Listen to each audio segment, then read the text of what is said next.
வணக்கம். நம்ம எல்லாருமே எதிர்பார்த்திருந்த பாபா செட்ஸ் 23/4/2019 அன்று வெளியே கோடம்பாக்கம், சென்னை கோடம்பாக்கத்தில் பேசியிருக்காங்க. அதாவது எல்லாருக்குமே ரீஃபண்ட் பண்ணிடலாம் அப்படின்னு சொல்லி மீட்டிங் போட்டு பேசியிருக்கிறாங்க. அதை பற்றி தகவல் தான் நம்ம இன்றைக்கி பார்க்க போகிறோம். ஏன்னா எல்லாருமே யூடியூப் வீடியோவில் என்கிட்ட கமெண்ட் மூலமாக பாபா செட்ஸ் பற்றி சொல்லுங்கள் சார் அப்படின்னு சொல்லி கேட்டிருந்ததுனால அந்த மாதிரி வீடியோ எனக்கு வந்துருச்சு. அதுலேருந்து ஒரு சில ஸ்க்ரீன்ஷாட் மட்டும் எடுத்து நான் போட்டிருக்கேன். அதுவும் ஒரு சில காட்சிகள் மட்டும் நான் வீடியோ அப்டேட் பண்ணியிருக்கேன். நீங்கள் என்னென்னு பாருங்கள். வாங்க நம்ம அந்த வீடியோக்குள்ளே போகலாம். நீங்கள் இப்போ தான் முத எஸ்ஆர்என் அங்கே சேனல் நீங்கள் பார்க்குறீங்கன்னா கீழே சோப் கலரில் சப்ஸ்கிரைப்னு ஒரு பட்டன் இருக்கும். அதை கிளிக் பண்ணுங்கள். பக்கத்தில் பெல் பட்டன் வரும், அதையும் கிளிக் பண்ணுங்கள். அப்படின்னா தான் நான் அப்டேட் பண்ணுற வீடியோ எல்லாமே உங்களுக்கு உடனே சேரும். அவங்க பேசுகிறது நம்மளுக்கு தெளிவாக எதுவுமே கேட்கல. ஏன்னா அவர் வீடியோ கேமரா எடுத்தவர் கடைசிலேருந்து எடுத்துருக்கிறாரு. எடுத்துகிட்டு எல்லாமே கவர் பண்ணி எடுத்துருக்கிறாரு. எடுத்துகிட்டு அவங்க என்ன ஏற்கனவே செக்கு கொடுக்குறோம் அப்படின்னு சொல்லி அவங்க எல்லாம் கொடுத்து சொன்னதுனால செக்லாம் எங்களுக்கு வேண்டாம், ரீஃபண்ட் பண்ணிடுங்க, கையில் அமௌண்ட் இல்லை அக்கௌண்ட்டில் பணத்தை போட்டுருங்க அப்படின்னு சொல்லி சொல்லியிருக்கிறாங்க. அது லாஸ்ட்டில் பெரிய பிரச்சனை. இது இவ்வளோ 200 ஏக்கர் நிலம் இருக்குது, எல்லாத்துக்குமே பிரித்து கொடுத்துடலாம் அப்படின்னு சொல்லி அவங்க எல்லாருமே பேசியிருக்கிறாங்க. அதுக்கு பிறகு என்னென்னு பார்த்தீங்கன்னா லாஸ்ட்டில் கலகலப்பாகி பேச்சுவார்த்தை அதிகமாகி எங்களுக்கு செக்கை நீங்கள் கொடுங்க, நாங்கள் பேங்கை வித்ட்ரா பண்ணிக்கிறோம் அப்படின்னு சொல்லி இது பண்ணியிருக்காங்க. மறுபடியும் நீங்கள் காலையில் செக் வேணும்னு சொல்கிறீங்க, இப்போ நைட்டு வேணால் செக் வேணும்னு சொல்கிறீங்க, நான் எப்படி உடனே அரேஞ்ச் பண்ணுறது அப்படின்னு சொல்லியிருக்காங்க.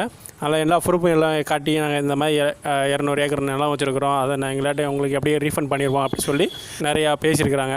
கடைசியில் என்னென்னா எல்லாருக்குமே ரீஃபண்ட் பண்ணிடுவோம், யாருமே கவலைப்பட வேண்டாம், இப்போ சமீபத்தில் 300 பேருக்கு நாங்கள் கொடுக்குறோம் அப்படின்னு சொல்லி 300 பேருக்கு ரீஃபண்ட் பண்ணியிருக்கதா தகவல் வந்திருக்குது. அவங்க என்ன பேசுகிறாங்கன்னு சொல்லி ஒரு சில வீடியோ மட்டும் நான் உங்களுக்கு அப்டேட் பண்ணுறேன். பாருங்கள் எப்படி இருக்குன்னு நீங்களே பாருங்கள் என்ன பேசியிருக்காங்கன்ட்டு.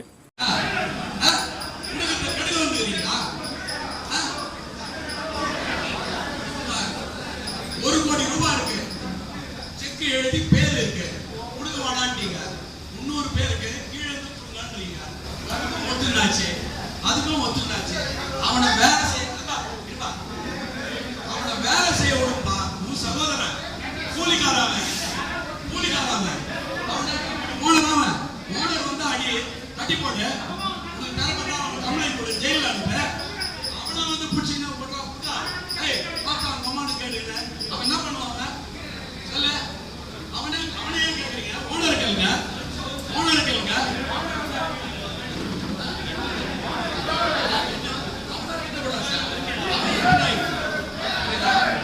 செக்கு நீங்க தான் செக் கேட்டீங்க, நீங்க தான் கேட்டீங்க, புரியுதா?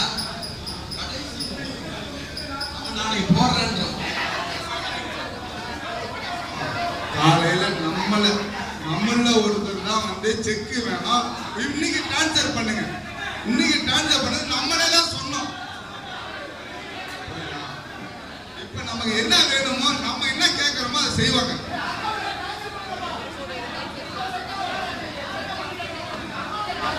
ரூபாய் 1 லட்சம் பேமெண்ட் கொடுத்தீங்கன்னா 10,000 ரூபாய் செக் வாங்கி போய் என்ன போறீங்க?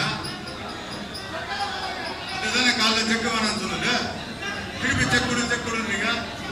1 லட்சம் ரூபாய் போட்டு 10,000 ரூபாய் செக் என்னதுங்க? அதனாலதான் செக் வேணாம்னு சொன்னது. இப்ப எல்லாத்தையும் செட்டில்மெண்ட் பண்றாங்க. லைனா 300 பேருக்கு பண்ணுங்கன்னு சொல்லுச்சு.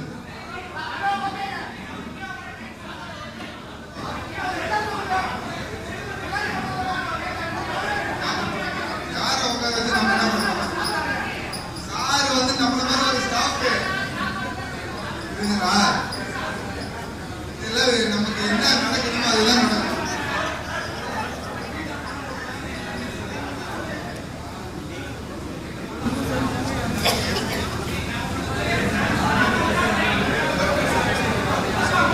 இந்த வீடியோ உங்களுக்கு பிடிச்சிருந்தால் லைக் பண்ணுங்கள், ஷேர் பண்ணுங்கள், கமெண்ட் பண்ணுங்கள். மறக்காமல் எஸ்ஆர் அங்கே சேனலை சப்ஸ்கிரைப் பண்ணுங்கள். வணக்கம்.